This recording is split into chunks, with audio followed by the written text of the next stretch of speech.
Salamat at hindi niyo sinabi sa pamilya kong tunay kong trabaho. Teka. Anong reaksyon ni Jade nung nakita niya yung picture ko dun sa hukay? Natakot.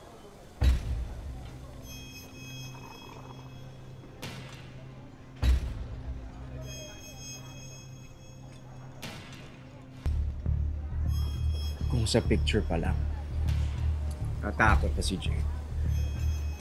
Paano pa kaya kapag nakaharap na niya ang multong siya ang may gawa? Umanda ka, Jade. Nag-uumpisa pa lang ako. Logan, pwede mo ba akong turuan gumamit ng barel? Gusto ko maging handa sa gera namin dalawa.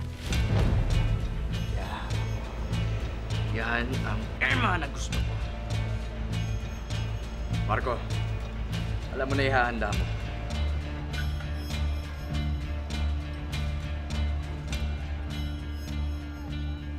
Bakit gusto mo pang makita yung babaeng yun?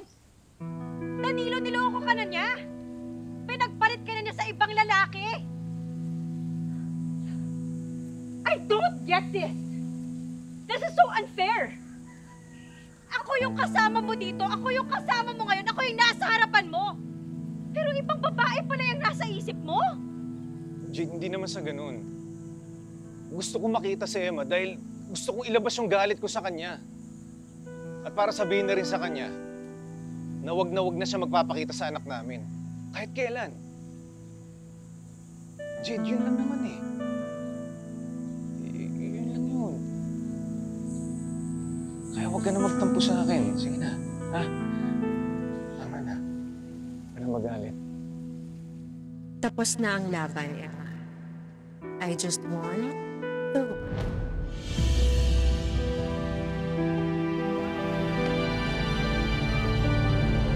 Yung pinahanda na lang ni Marco, ha?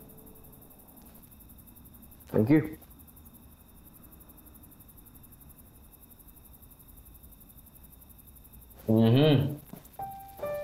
Tingnan mo na naman ang picture ni Mookie, ha?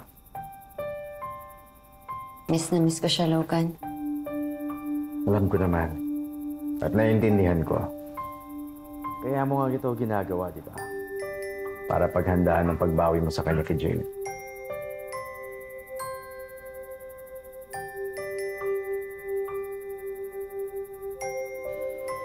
Ano? Start na tayo? Tara. Thank you, Kuya. Alright. Here we go. Yan ang magiging target natin. Do your best para makamaan mo yung bullseye, ha? And as always, eye protection. Safety first tayo. Pero Emma, bago tayo magsimula, gusto ko muna siguraduhin. Desidido ka na dito. Dapat kilala mo ang baril mo. Parang tao lang. Kapag hindi mo kilala, anytime, pwede kang traduhin yun. Parang si Jade. Akala ko kakampi, pero hindi pala. Safety first.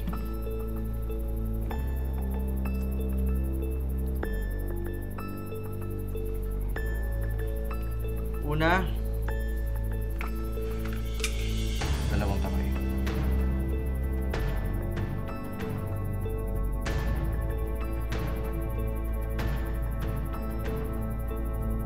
Lagay mo ng weight distribution. Okay? Tututukan mo ang target dyan. Kahit ang hawak, pero hindi stiff. Parang pagmamahal lang. Hindi masyado mahigpit, pero hindi rin masyado maluwag.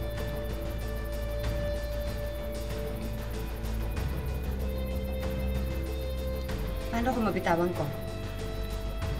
Isipin mo lang kung para saan mo ito ginagawa. Para kanino.